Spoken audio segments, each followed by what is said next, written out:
Bonjour, bonjour à tous. Oui, oui, nous poursuivons bien sûr et écoutez les petits entretiens que nous avions décidé de faire. Et donc, toujours sur les mêmes thématiques, enfin, en l'occurrence, la base étant un texte de référence classique et éventuellement un petit développement sur l'actualité ou en tout cas le parcours voilà, de l'invité et dans l'optique, dans la perspective de mettre en relation un petit peu ces deux éléments, bien sûr. Donc nous continuons ce processus et j'ai la joie, je me force un peu, non, je plaisante, voilà, de recevoir aujourd'hui un autre président, notre illustre personnage. Je me force là encore, non, je plaisante, je plaisante. Et donc, voilà, de le recevoir et de mener avec lui cette petite discussion qui sera, je l'espère, utile, intéressante à vos yeux et pourra éventuellement éclairer un petit peu vos lanternes. Je reçois donc aujourd'hui monsieur, comment je dois vous appeler? Je ne comprends pas cette question qui me paraît tantinet déplacée. Comment moi-même dois-je vous appeler? Je veux dire par là, dois-je vous appeler monsieur le premier secrétaire du Parti Socialiste, bien évidemment, ou monsieur le président du Conseil Général de Corrèze, monsieur le député, monsieur le maire, monsieur... Je vois, non, pas de flagornerie entre nous. Oui, d'accord, donc je le prends mieux, là. Mais oui, forcément. Ne voyez pas tout de suite le côté négatif des choses. Voilà, la réalité peut être trompeuse. Oui, écoutez, je suis habitué à la controverse, à la polémique. J'ai vu, vous m'avez pris par surprise, voilà. Je le dis, je suis très content d'être avec vous. Voilà, pour échanger sur de choses. Voilà, je tiens à dire aux Français, à nos auditeurs, que je suis toujours présent. On ne peut plus présent. Oui, oui, bien sûr. Et que je m'adresse à eux avec fraternité dans ce moment difficile que nous vivons tous. Oui, nous vivons tous, enfin, pas tous de la même manière, étant donné les inégalités. Oui, bien sûr, mais nous sommes tous partagés et je dirais, blessés dans notre chair par tout ce qui se passe actuellement.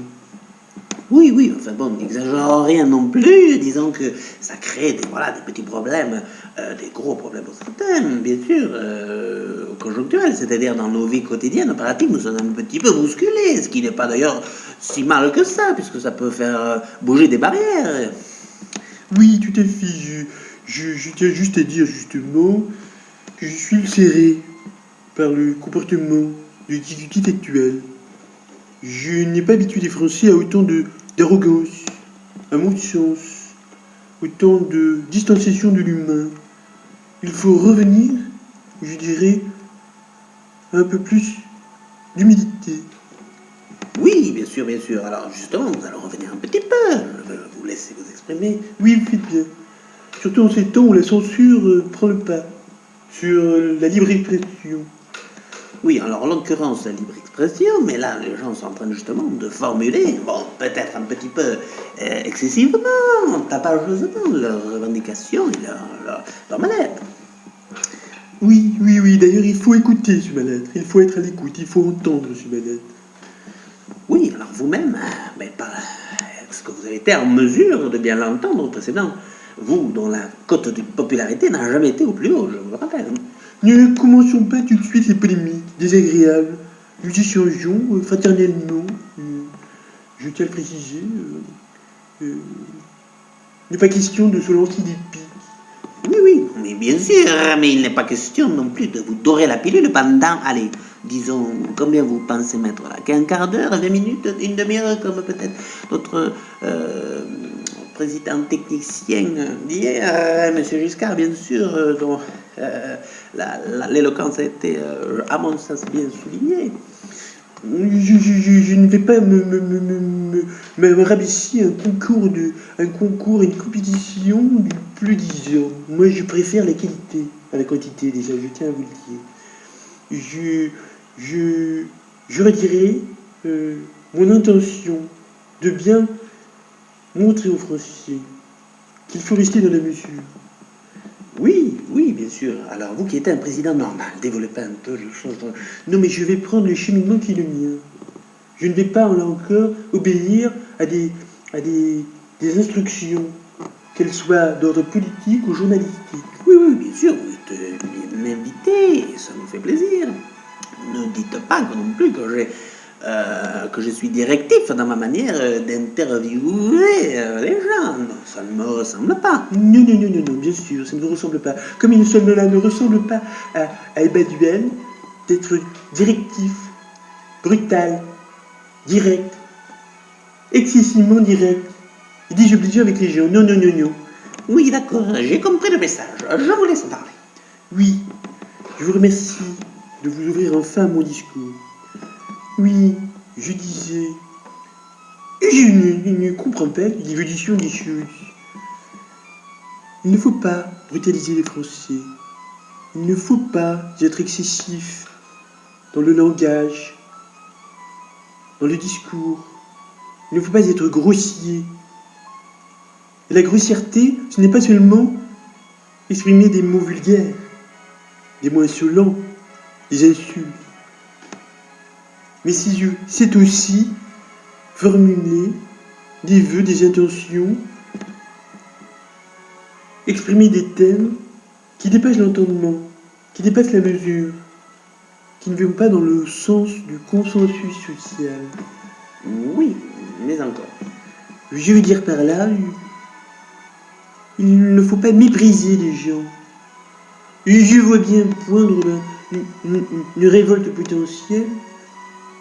Je dois dire que je n'ai pas vécu des choses aussi extrêmes durant mon mandat, qui a montré un certain nombre de réalisations. Oui, oui, enfin bon, c'est quand même discuté. Alors bien sûr, mariage homosexuel, un certain nombre de choses, vous avez montré, voilà, un virage, les experts parlent de virage social libéral. Oui, oui, oui, oui, nous ne rentrons pas dans la confrontation d'arguments et de mots mystères, de mots-clés comme ça qui n'arrangent pas les choses. Oui, enfin, il n'y a rien de mal à dire que vous avez été plus ou moins flexible dans votre politique et vous-même dans votre cursus, votre formation, votre parcours originel. Ben, vous êtes connu pour avoir été un proche de Jacques Delors, vous étiez plutôt un libéral, alors social-libéral ou libéral-social, selon la priorité et le contexte. Vous mettrez les choses dans l'ordre comme il vous plaît, mais vous avez été toujours en train, voilà, de cette, je dirais, cette ambiguïté dans la gouvernance politique. Ambiguïté, je ne vois pas de quoi vous parlez. J'ai toujours été à fond sur mes principes, enraciné, voilà, moi le corésien, comme vous l'avez dit, avec une certaine élégance, hein, je dois l'avouer. J'ai même d'ailleurs moi-même été surpris. Je ne suis pas habitué à ces flatteries. Non, ce n'était pas une flatterie, c'était juste un rappel de votre parcours, et bon, j'essaie d'être objectif. Mais écoutez, c'est très bien de votre part, et vos confrères devraient justement prendre de la graine. Oui, et la politique aussi. Il faut savoir mettre en avant les réussites des uns et des autres. La jalousie, l'envie, ce n'est pas un bon moteur. Oui, tout à fait. Vous avez beaucoup de choses à envier, bien sûr. Vous avez un certain nombre de caractéristiques, bien sûr. Oui, oui, non, mais je ne veux pas rentrer dans la psychologie individuelle. Là n'est pas mon propos. Je parle de réalisation. J'ai une force de caractère que j'ai acquise progressivement, je l'avoue. Et c'est vrai qu'ayant exercé un certain nombre de mandats, une probabilité du Parti Socialiste, du conseiller général, du conseiller général, député, j'ai été président, bien évidemment. J'ai eu l'occasion justement de parfaire mes compétences, d'évoluer au contact des gens. Et je me suis rendu compte que l'élément premier était l'élément humain. C'était la première de nos richesses. D'accord, d'accord, mais avec ceci, ça ne règle pas les problèmes, ne nous porte pas des solutions qui pourraient, je dirais, faire face à des problèmes d'envergure. Mais j'ai moi-même, durant mon mandat, durant mes mandats successifs, mes responsabilités, même en tant que premier évangéliste, mais aussi d'une manière générale dans la gestion de la gouvernance interne de mon parti, j'ai eu à faire un certain nombre d'aléas. J'ai dû m'adapter. Je n'ai pas pour autant abandonné mon humanité et, je dirais, le minimum syndical de qualité, de solidarité humaniste et, je dirais, d'une certaine manière, d'abnégation à conserver à l'endroit des gens, à l'endroit des citoyens, à l'endroit de nos semblables. Oui, bien sûr. D'accord. Alors nous allons partir dans une analyse un peu philosophique. Oh, non, non, non, non, non, il ne s'agit pas de philosophie. Je suis dans la politique, je suis dans le vrai, je suis dans le réel. D'accord. Oui. Vous semblez un peu dubitatif. Développez. Je vous écoute. Je n'ai pas d'a priori. Il ne semble pas que vous soyez, que vos propos en soient dénués. Je continue, je poursuis. J'ai déjà dit Emmanuel, je n'aimais pas, je n'appréciais pas, je lui passais le flambeau, que je n'appréciais pas ces démonstrations d'arrogance. Il faut écouter les Français, il ne faut pas être méprisant avec la base. Il ne faut pas favoriser les gens très aisés. Il faut tendre la main aux gens en difficulté. Et non pas tendre le poing. Permettez-moi cette image. Il faut parler avec intérêt aux Français. Et non pas les agresser verbalement. On ne peut pas dire que le président a agressé, vraiment, il a répondu à des invectives lui-même. Oui, mais il ne s'agit pas de rendre la balle pour rendre la balle. Ce n'est pas, nous n'assistons pas à une rencontre, je dirais, de sport brutal, ou une partie de tennis, puisque nous sommes dans ce contexte ce week-end, où il faut essayer d'écraser l'adversaire, de retourner de manière à ce qu'il soit, voilà, délesté hors des filets, qu'il soit ramené à une situation délicate pour lui. Il faut que le français soit mis en valeur. Le citoyen doit passer avant le responsable politique. Oui, alors vous nous parlez d'une abnégation qui est difficile à réaliser, je comprends bien sûr, mais c'est un peu délicat comme manière de procéder. Êtes-vous sûr vous-même que vous avez toujours fait passer les Français, comme vous dites, avec autant d'intérêt, de passion, dans une certaine mesure, avant vos propres intérêts de parti, de coalition? Je ne vois pas de quoi vous parlez. J'ai toujours été, bien sûr, soucieux de défendre les intérêts des Français, des citoyens. Dans ma politique, j'ai dû m'adapter. Mon objectif était justement de ne pas être le garant des privilèges de caste. J'ai voulu prélever les très riches pour permettre une meilleure redistribution sociale des richesses et des ressources. Je ne voulais pas que les privilèges s'instaurent et se pérennisent de génération en génération. Et j'ai essayé, par là même, de rétablir une certaine justice sociale. Oui. Alors est-ce que vous y êtes vraiment arrivé? Quand on voit les chiffres, bon voilà, toujours autant d'inégalités, les inégalités se creusent, les salaires n'ont pas vraiment augmenté pour les plus faibles, et on ne voit pas d'avancée majeure à l'issue de votre mandat. On dit même que votre héritier est en train d'accentuer la situation, d'aggraver le déficit, enfin d'aggraver sinon le déficit, enfin de compenser par des petites mesures, des petits bricolés par-ci par-là, justement pour réparer les choses, mais concrètement, ça risque d'aboutir à la même situation, en tout cas je dirais, de soutien des Dits très riches. voilà, sorti de la bouche et de, comment dire, de déficit. Déficit du soutien des pauvres. Merci, donc nous formons une bonne équipe. Oui, je l'admets. Et donc voilà, oui, donc c'est tout à fait en rupture avec mon programme et ce que j'ai réalisé moi-même. Oui, en fait, on dirait qu'il est en train d'affiner, je dirais d'une certaine manière, vos travers. Je ne comprends pas là où vous voulez en venir. Je n'ai pas eu de travers de mes politiques. Bien sûr, nous n'avons pas tout réussi.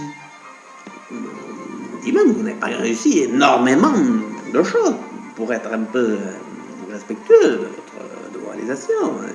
Oui, alors, il est bien facile de dire, plus difficile d'agir, c'est bien connu. J'envoie d'ailleurs à la phrase de mon ami Jacques Chirac. Oui, c'est vrai qu'il était votre ami, bizarrement. Non, pas bizarrement, voilà, avec le reste nous réunit. J'avais été confronté, c'est vrai, au cas de législative, nous étions des adversaires, mais des adversaires respectueux l'un de l'autre. Oui, vous avez. Bon. Vous êtes généreux, vous n'avez pas le. Je dirais. De rancune. Vous n'avez pas la rancune tenace. Parce qu'il vous a quand même battu. Je me rappelle, dans le cas législatif, heureusement, vous avez pu vous rattraper ultérieurement. Pour la première circonscription, mais la circonscription, la troisième, me semble-t-il, selon mes souvenirs, lui était acquise. Oui, mais je ne vais pas rentrer dans ces vieilles querelles, oui, c'est vrai, la première circonscription m'a aidé à émerger, voilà.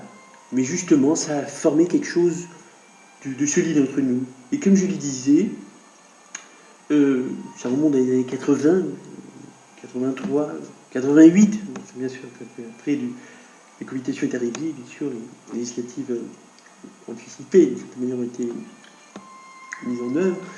Et je m'en souviens bien. Oui, ça revient dans votre.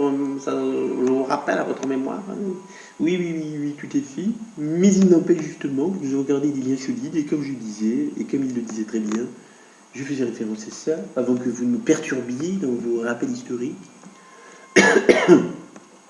Eh bien, la critique est facile et l'art plus compliqué. Oui, bien sûr. Bon, allez, écoutez, nous sommes là de toute façon pour apporter un sens critique à vos réalisations. Oui. Mais il se trouve que j'ai un parcours qui est le mien et qu'il a été mené avec beaucoup de rigueur par le plan personnel. Alors justement, je ne veux pas rentrer dans la psychologie individuelle, mais en tout cas, voilà, j'ai dû faire face à un certain nombre de difficultés. Et je m'en suis toujours, oui, sorti avec la tête haute, sans rabaisser les autres, sans volonté de ridiculiser les faibles, ni flatter les forts. Je crois qu'il faut revenir à un certain nombre de principes humanistes. Oui, vous l'avez dit, vous le redites. Bon, bien évidemment, l'humanisme, c'est quelque chose de fondamental, mais il serait bien encore d'allier humanisme et pragmatisme. Je pense que c'est ça que les citoyens attendent dans nos politiques de premier plan. Ça n'empêche pas justement d'être pragmatique. J'ai montré, voilà, que j'étais capable de faire face aux aléas de la conjoncture. Oui. D'accord, mais concrètement, qu'avez-vous fait Je vais commencer à être un peu plus direct pour améliorer le sort de la France. Les déficits sont toujours là. La crise de la dette dans la zone euro, souvenez-vous, n'a pas été sans dommage. Que dis-je encore le chômage a augmenté. Il n'a pas augmenté de la même manière, avec la même intensité. Permettez-moi de souligner. Oui, enfin quand même, il n'y a pas eu un recul net. Vous n'avez pas remis la France au travail, les jeunes au travail, les seniors au travail. Vous n'avez pas combattu les inégalités de fond. Écoutez, j'ai pris un certain nombre de mesures. J'ai rediscuté, j'ai rouvert des discussions avec les partenaires sociaux. Et j'invite justement le président actuel à aller dans ce sens. Il faut écouter les contestations. ce mouvement des Gilets jaunes peut prendre une ampleur considérable. Alors bien sûr, il faut qu'il se structure, il est en train de le faire. Mais je pense qu'il est nécessaire d'ouvrir un peu plus l'esprit politique à la revendication citoyenne. Oui, bien sûr, vous n'avez pas vous-même lésiné sur les moyens quand je dirais, contesté votre politique, notamment, voilà, je me souviens de la manifestation pour tous, voilà, notre manifestation un peu délicate, les bonnets rouges. Nous n'avons pas fait usage d'une violence particulière ni excessive. Non, ça dépend quand même, il y a eu des gazages, des petits dérapages. Je ne vois pas de quoi vous voulez parler. Il faut maintenir l'ordre, c'est une nécessité. Nous sommes un état de droit. Il ne s'agit pas de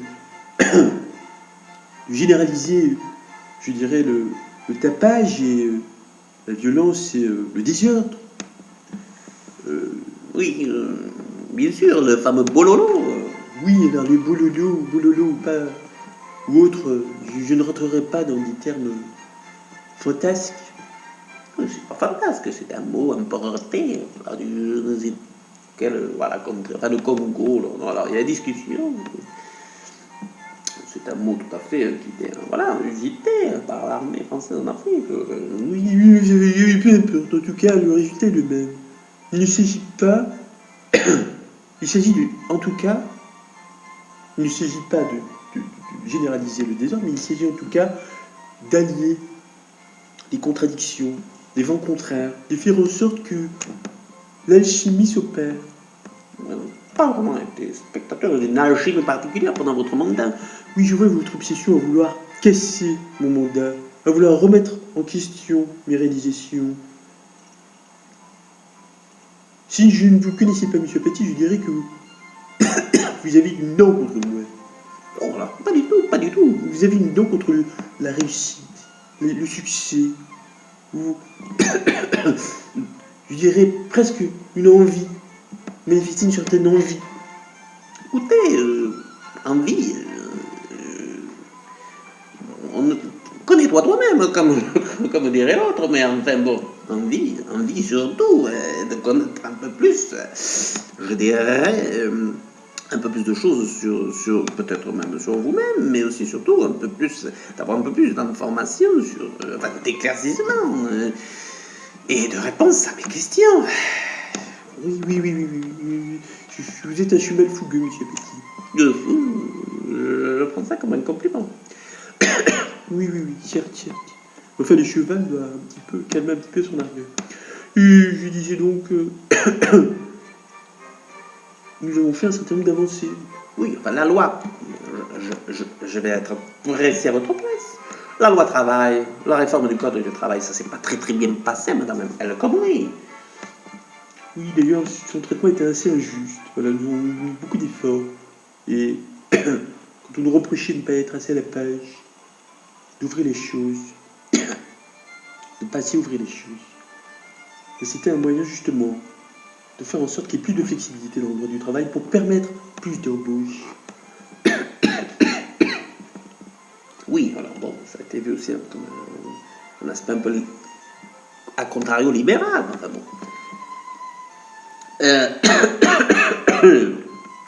Écoutez, bien sûr, en tout cas, oui, vous voyez, il n'y a plus d'arguments.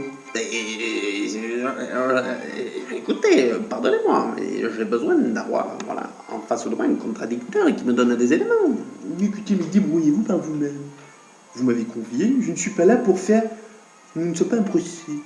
Je ne suis pas là pour justifier de mes actes. Je les explique. J'explique mes réalisations.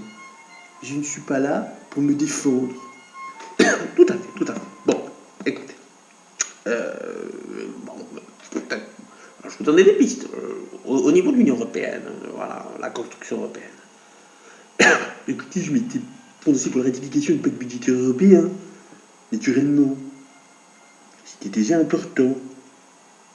Avec Angela Merkel, nous sommes évertués à pérenniser l'alliance franco-allemande. à élaborer une position commune. Ou est-ce que ça aboutit à des choses importantes? Écoutez, l'objectif de la taxation sur les transactions financières, c'était quand même quelque chose d'important. Oui, mais est-ce que justement ça a révolutionné le système financier? Écoutez, vous ne pouvez pas à chaque fois qu'une mesure est prise contester l'élaboration de cette mesure au prétexte que vous n'avez pas encore constaté les effets positifs, parce que les effets positifs ne se font pas du jour au lendemain. Oui, bien sûr, tout à fait. Concrètement, c'était quoi, en 2015, nous sommes en 2018, il y aurait déjà des incidences. Mais enfin bon. Écoutez, moi j'essaie d'avoir un peu de recul sur les choses et écoutez, je vous laisse terminer peut-être votre intervention. Non, je ne terminerai pas, je poursuis à mon rythme. Et d'ailleurs, ça me fait penser que nous étions là pour parler d'un texte classique éclairant, n'est-ce pas? Oui, tout à fait. Ah, ça me fait plaisir que vous ayez compris l'esprit de ces entretiens et de ce petit programme. Voilà, maintenant, notre rendez-vous avec l'intelligence suprême du pays, enfin ses représentants, soi-disant. Oui, ne soyez pas excessif, ne passez pas d'abord à l'autre, de l'arrogance à la flatterie excessive. Écoutez, l'arrogance, c'est la mode, paraît-il. Enfin, moi, arrogant, je vous rappelle, tout petit serveur basque. J'ai même vendu des voitures. J'ai voilà, passé un concours pour retrouver un semblant de niveau bac. Et je me suis petit à petit créé mon petit sentier, mon chemin de progression dans ce monde compliqué, avec beaucoup d'ardeur de travail et de négation. Donc, arrogant, oui, enfin, ça dépend de quel point de vue on se place. Oui, je connais votre parcours. Mais enfin, vous avez bien rattrapé depuis l'humilité qui était la vôtre à vos débuts. Donc, par un certain nombre de positionnements excessifs. À mon sens, c'est arrogant, là encore. Bon. Oui. Écoutez, donc voilà. Je tiens à dire que voilà, j'ai été toujours constant dans mon positionnement. J'ai fait face à des moments difficiles. Je ne reviens pas sur les drames qu'a connu notre nation. Les événements difficiles, brutaux, que l'on a eu à subir. Sur des gîtes, des interventions. Vous le savez très bien. Oui, vous parlez de l'Afrique, bien sûr, et vos positionnements, voilà, comment dire, au Mali. Tout à fait.